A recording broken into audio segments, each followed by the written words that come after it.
Welcome to healthy home. ఇవాళ మనం సింపుల్గా చీజ్ ఎగ్ పరాతాని ఎలా ప్రిపేర్ చేయాలో తెలుసుకుందాము. దీనికోసం ముందుగా ఒక బౌల్లోకి 2 ఎగ్స్ తీసుకుందాం. అందులో కొంచెంగా సాల్ట్, 1 స్పూన్ కారం, 1/4 స్పూన్ పసుపు, 2 టేబుల్ స్పూన్లు ఉల్లిపాయలని ఇలాగ సన్నగా కట్ చేసుకొని వేసుకోవాలి. తర్వాత 1 టేబుల్ స్పూను కొత్తిమీర, 1 టేబుల్ స్పూను క్యాప్సికమ్ వేసుకొని బాగా మిక్స్ చేసుకుందాము. ఇప్పుడు ఈ మిశ్రమాన్ని పక్కన పెట్టుకుందాం. తర్వాత మనం ఏ ప్యాన్లో అయితే పరాతాని ప్రిపేర్ చేస్తున్నామో ఆ ప్యాన్ సైజ్ సరిపడేంత చపాతీని ఒత్తుకోవాలి. చూడండి, ఇలాగా పెద్ద చపాతీలాగా రుద్దుకోవాలి. మరి మందంగా కాకుండా కొద్దిగా పలుచగా ఉండేలాగా రుద్దుకోవాలి. ఇలాగా 2 చపాతీస్ని ప్రిపేర్ చేసుకోవాలి.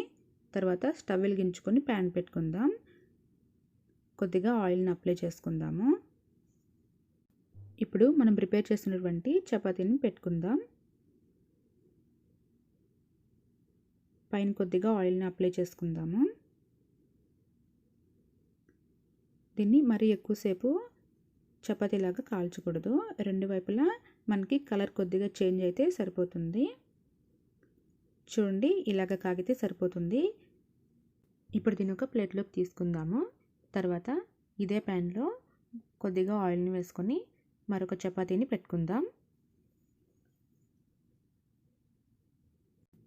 ఇప్పుడు దీనిపైన కొద్దిగా ఆయిల్ని అప్లై చేసుకుందాము. ఇది మనకి ఒకవైపు కాలగానే మరోవైపుకి తిప్పుకోవాలి. తర్వాత మనం ముందుగా ప్రిపేర్ చేసుకున్నటువంటి ఎగ్ మిశ్రమాన్ని వేసుకుందాము. ఇప్పుడు దీన్ని ఈవెన్గా స్ప్రెడ్ చేసుకుందాం.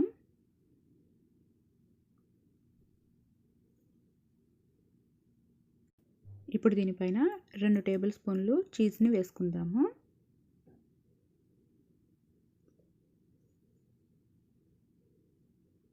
ఇప్పుడు మనం ముందుగా తయారు చేసి పెట్టుకున్నటువంటి మరొక చపాతీని పైన పెట్టుకొని ఇలాగ లైట్గా ప్రెస్ చేసుకోవాలి. దీన్ని లో ఫ్లేమ్లోనే ప్రిపేర్ చేసుకోవాలి. ఇప్పుడు దీన్ని జాగ్రత్తగా రెండో వైపుకి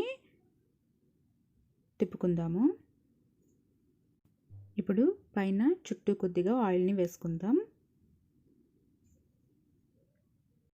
రెండో వైపు కూడా ఒక 2 నుంచి 3 నిమిషాల పాటు కుక్ చేసుకుంటే సరిపోతుంది. ఇప్పుడు దీన్ని ఒక ప్లేట్లోకి తీసుకుందాము. ఇంతేనండి, ఎంతో టేస్టీగా ఉండేటువంటి ఎగ్ పరాటా. ఇప్పుడు దీన్ని కట్ చేసుకుందాము. ఈ ఎగ్ పరాటా చాలా టేస్టీగా ఉంటుంది. తప్పకుండా ట్రై చేయండి. పిల్లలకి సాస్ వేసుకొని ఇచ్చినట్లయితే చాలా బాగా లైక్ చేస్తారు. Thank you for watching. Please subscribe to my channel.